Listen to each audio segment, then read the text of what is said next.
Hello friends, welcome back. आज के topic में हम EIGRP ऑफसेट लिस्ट को डिस्कस करेंगे। तो सबसे पहले ऑफसेट लिस्ट होती क्या है।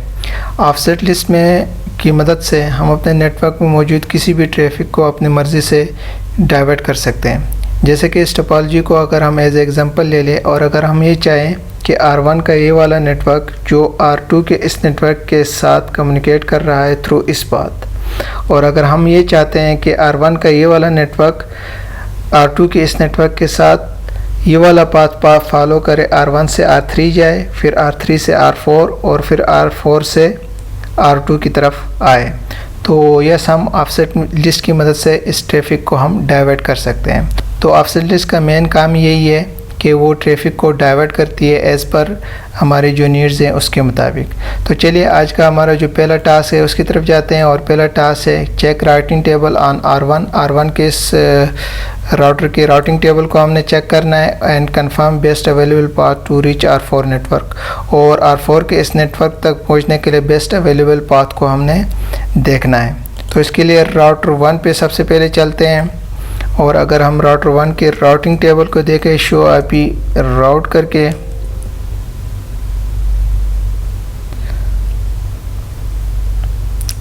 तो R4 के नेटवर्क तक पहुंचने के लिए हमारे पास दो पाथ अवेलेबल है।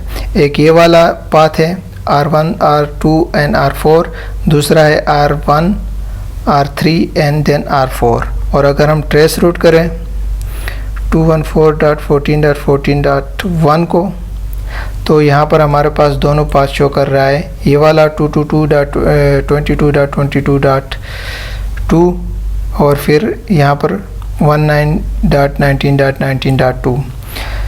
और तो चलें सेकंड टास्क की तरफ जाते हैं, और हमारा जो सेकंड टास्क है वो है configure offset list on R1 के ऊपर हमने ऑफसेट लिस्ट को कॉन्फ़िगर करना है and make sure R1 network can reach via R3 to R4। और ये मेक श्योर करना है कि जो R4 तक के नेटवर्क तक पहुंचने के लिए R1 से वो ये वाला पाथ यूज़ करे, R3 देन R4, जबकि ये वाला पाथ यूज़ ना करें। तो इसके लिए चलते हैं राउटर 1 पे और ऑफसेट लिस्ट को कॉन्फ़िगर करते हैं। उसके लिए कॉन्फ़िगरेशन मोड में जाना होगा, और सबसे पहले हमें एक्सेस लिस्ट को कॉन्फ़िगर करना होगा। तो एक्सेस लिस्ट हम कॉन्फ़िगर करते हैं स्टैंडर्ड एक्सेस लिस्ट, और उसका नंबर हम कोई भी दे सकते हैं 1 से लेके 99 तक। मैं 1 रखता हूँ, और परमिट करते हैं किस नेटवर्क को परमिट करना है, R4 के इस नेटवर्क को।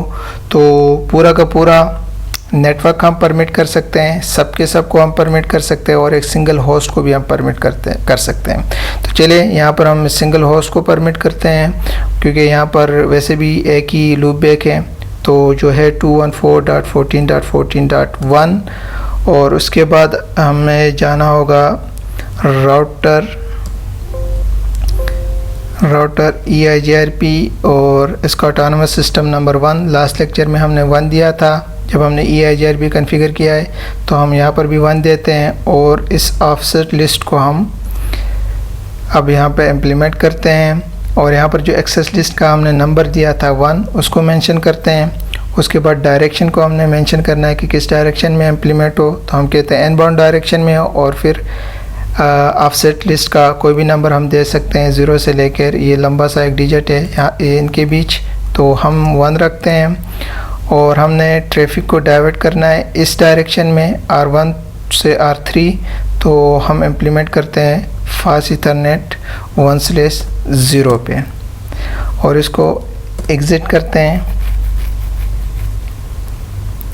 थोड़ा सा कॉन्फ़िगरेशन चेंज होने में ये टाइम लेगा, और उस वक्त तक और कॉन्फ़िगरेशन भी चेंज हो गई है। और अगर हम शो IP राउट करके अब राउटिंग टेबल देखें,